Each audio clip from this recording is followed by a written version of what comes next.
Buenos días, soy el doctor Carlos Benítez Franco.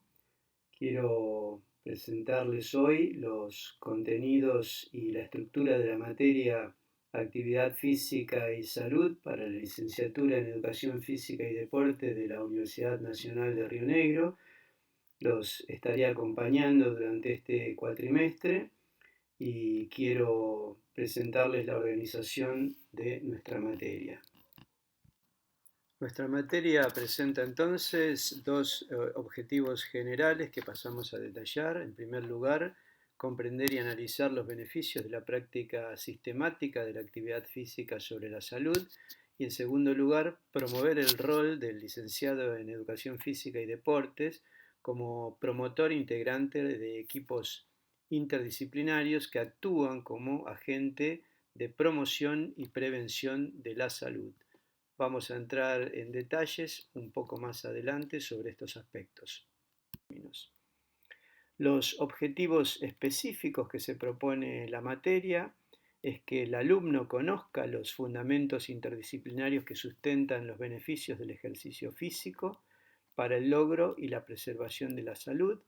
Por otro lado, que conozca las relaciones entre investigación y promoción de la salud y la cultura de la actividad física y el deporte.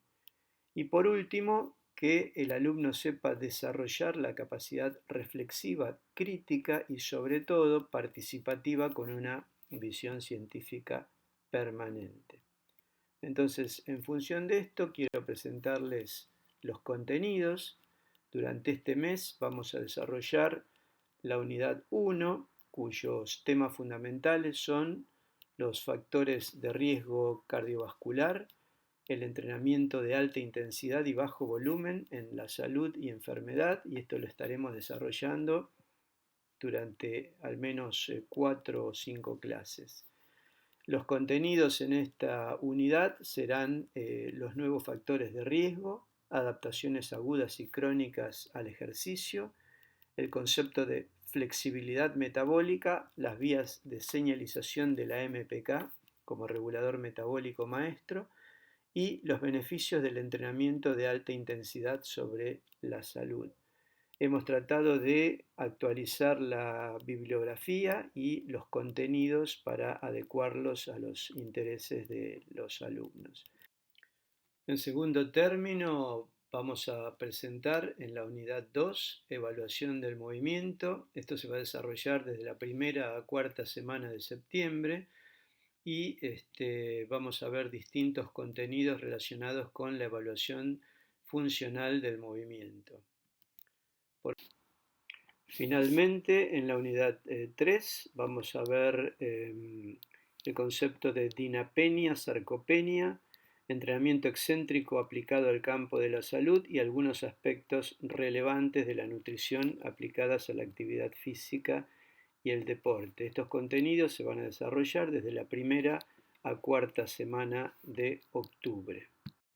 Bien, para avanzar en el conocimiento de nuestra materia es necesario conocer de qué hablamos cuando hablamos de evidencia científica. Esta se refiere a los resultados de la investigación metodológica, especialmente la de alta calidad, es decir, es la evidencia más precisa y la forma que toma depende del contexto. Por lo tanto, la evidencia científica es el conocimiento explícito, sistemático y replicable. También debemos reconocer de qué hablamos cuando hablamos de una revisión sistemática y de un metaanálisis. La revisión sistemática se refiere a la revisión de aspectos cuantitativos y cualitativos de estudios primarios con el objeto de resumir la información existente en función de un tema particular. Y cuando hablamos de metaanálisis nos referimos al conjunto de técnicas estadísticas, la palabra estadística es la clave, mediante las cuales se combinan los resultados de grandes bases de datos para obtener criterios objetivos. También es importante reconocer los niveles de evidencia científica. El primer nivel, la evidencia científica, procede de metaanálisis, de ensayos clínicos aleatorizados, es decir, distribuidos al azar. El segundo nivel, la evidencia procede al menos de un estudio prospectivo controlado, bien diseñado, aunque no sea al azar.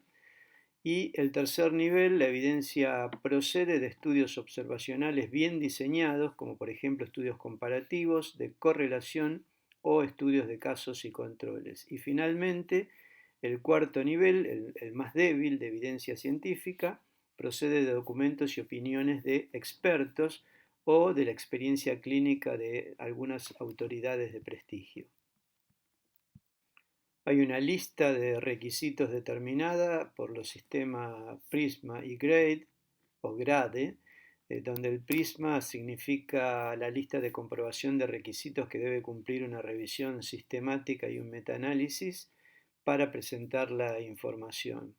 Y por otra parte, el sistema GRADE es una herramienta que permite evaluar la calidad de la evidencia y definir la fuerza de las recomendaciones en el contexto de desarrollo de guías para hacer práctica clínica, hacer revisiones sistemáticas o para la evaluación de tecnologías sanitarias.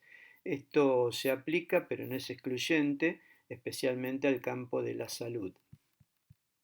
Quiero presentarles un ejemplo de categorización de acuerdo a la evidencia científica, por ejemplo en suplementos deportivos, donde en el primer nivel hay una fuerte evidencia que apoya la eficacia y el suplemento es aparentemente seguro. Eficaz significa que cumple el efecto ergogénico, por ejemplo, que dice cumplir y para el que se lo ingiere, y aparentemente seguro se refiere a que no provoca efectos secundarios o importantes o daños para la salud. El fundamento teórico en este caso es sólido, demuestra eficacia y seguridad en poblaciones relevantes. Por otro lado, hay un segundo nivel con evidencia limitada o nula que apoya la eficacia y se puede usar, pero los resultados consistentes no respaldan la eficacia y tampoco la seguridad. Y en tercer lugar, pequeña o ninguna evidencia para respaldar la eficacia y seguridad, carecen de fundamentos científicos sólidos y no se demuestran ni eficacia ni seguridad. Sin embargo, muchos de estos suplementos se comercializan igualmente, aunque la evidencia científica no los respalda. Volvemos entonces a los objetivos generales de la materia. El número 1, comprender y analizar los beneficios de la práctica sistemática de la actividad física sobre la salud. En tal sentido, queremos acá mostrar un ejemplo puesto en los buscadores, por ejemplo en este caso PubMed, de la Biblioteca Central de Medicina de Estados Unidos. Hacemos una revisión, un filtrado por artículos de revisión y, por ejemplo, los últimos 5 años. Y nos da una cantidad de textos científicos a analizar. Elegimos uno de los más accesibles y nuevos, y fíjense de libre, digamos, acceso. En este caso, los beneficios de la salud para el ejercicio. En este artículo, analizando los beneficios del ejercicio sobre la salud como una revisión, vemos que hay evidencia abrumadora de que el ejercicio de por vida, ese es un detalle fundamental, no el ejercicio agudo, sino a largo plazo, se asocia con una salud más prolongada, retrasando la aparición de al menos 40 condiciones o enfermedades crónicas. Detalla este artículo los mecanismos moleculares por los cuales el ejercicio sostiene y mejora la calidad de vida. Luego, a lo largo del desarrollo de la materia, iremos profundizando en esto. Que los efectos del entrenamiento con ejercicios de resistencia en la aptitud cardiovascular se relaciona con mejores resultados en la salud. Y las conexiones moleculares emergentes del entrenamiento de la resistencia con la salud mental. Este es un aspecto también muy importante de las revisiones sobre ejercicio. Finalmente, este artículo habla de las relaciones entre la diabetes tipo 2, que es una enfermedad muy prevalente en la sociedad actual, las mitocondrias y el entrenamiento de resistencia. Pero para nuestra materia es muy importante conocer la diferencia entre estos términos, que significa actividad física, ejercicio y entrenamiento. La actividad física es cualquier tipo de movimiento o acciones corporales de la vida cotidiana por acción de los músculos esqueléticos como caminar, hacer tareas domésticas o actividades recreativas que implican un gasto de energía. Por otra parte, el ejercicio físico se define como una actividad planificada, sistemática y repetitiva cuyo objetivo es el mejoramiento de la capacidad funcional del organismo. El deporte, por otra parte, reúne una serie de componentes como el movimiento, el juego, las reglas, la agonística y obviamente la competencia. Es decir, se requieren todas estas cuestiones para hablar de deporte. Y finalmente, el entrenamiento deportivo se caracteriza por una aplicación sistemática de estímulos físicos, psicológicos, técnico-tácticos y estratégicos que tienen el objeto de lograr el máximo rendimiento posible de acuerdo al nivel del deportista en que se aplica. Bien, tenemos que hablar ahora entonces de los objetivos generales de la materia, nuevamente yendo al objetivo número 2, el rol del licenciado en Educación Física y Deporte como promotor e integrante de equipos y como agente de promoción y prevención de la salud. En tal sentido, es importante conocer el concepto de los niveles de prevención.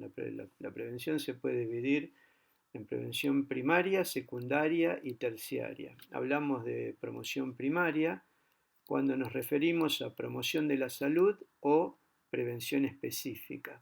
Hablamos de prevención secundaria cuando hablamos de diagnóstico precoz y tratamiento oportuno. Esta es un área más bien médica. Eh, pero el profesor licenciado de Educación Física puede intervenir en distintas partes como integrante del equipo interdisciplinario.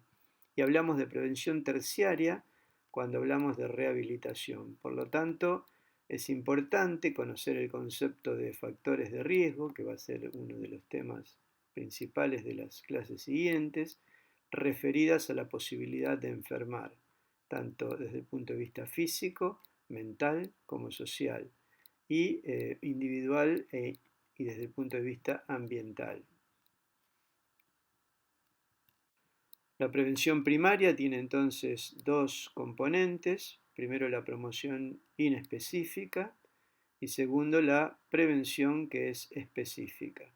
En cuanto a la inespecífica, las acciones se pueden ejercer mediante investigación, difusión y planteamientos de objetivos sobre sectores sociales y sobre el medio ambiente. Y por otro lado, la prevención específica, la acción se realiza sobre instalaciones y personas. Instalaciones se refiere a la seguridad para evitar accidentes y en cuanto a la acción sobre personas, se refiere a la posibilidad de alimentación adecuada, vacunación, protección laboral y actividad física. En esto interviene posiblemente el licenciado de Educación Física como parte del equipo interdisciplinario. En segundo término, la prevención secundaria, por otra parte, tiene dos componentes. Hay un periodo subclínico donde no se presentan signos y síntomas y un periodo clínico donde estos se presentan. En el periodo subclínico, la primera parte, interviene el profesor licenciado en Educación Física como evaluador del aspecto estructural y funcional del alumno, es decir, desvíos posturales, déficit de aptitud física, etc. Y hay una evaluación médica que incluye el examen físico, exámenes complementarios y exámenes de aptitud estáticos y dinámicos, donde también puede intervenir el licenciado en Educación Física. Por otra parte, durante el periodo clínico hay dos componentes, el diagnóstico precoz y el tratamiento oportuno. Esto es más bien el área médica, pero la detección precoz es posible que la haga el profesor licenciado, ya que tiene un contacto más directo con los alumnos en cuestiones, digamos, de movimiento. hay detección de factores de riesgo cardiovascular, de alteraciones funcionales cardiovasculares, respiratorias o psicomotoras, y alteraciones estructurales y conductuales. El tratamiento oportuno, por otra parte, incluye, digamos, la derivación al equipo interdisciplinario que involucra al profesor de educación física, licenciado en educación física. Para terminar, hablamos de prevención terciaria cuando nos referimos a la rehabilitación. Fundamentalmente esta tiene el objetivo de evitar secuelas de las lesiones o las disfunciones, rehabilitar capacidades funcionales, modificar hábitos y costumbres y mejorar capacidades. Y se vale para eso de distintos medios: la fisiatría o la fisioterapia, el uso de medicación, la actividad física, donde interviene el licenciado en educación física, y también la instauración de hábitos higiénico-dietéticos.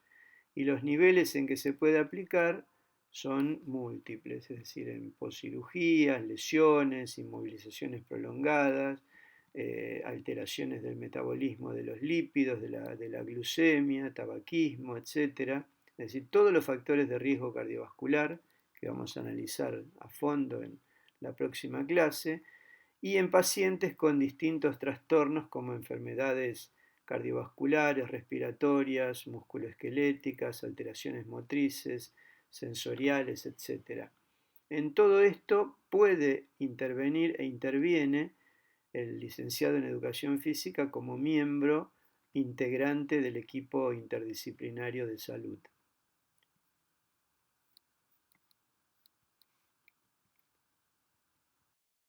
Muy bien, por hoy llegamos hasta aquí. Quiero agradecerle la atención y en breve iremos subiendo las próximas clases a la plataforma. Muchas gracias.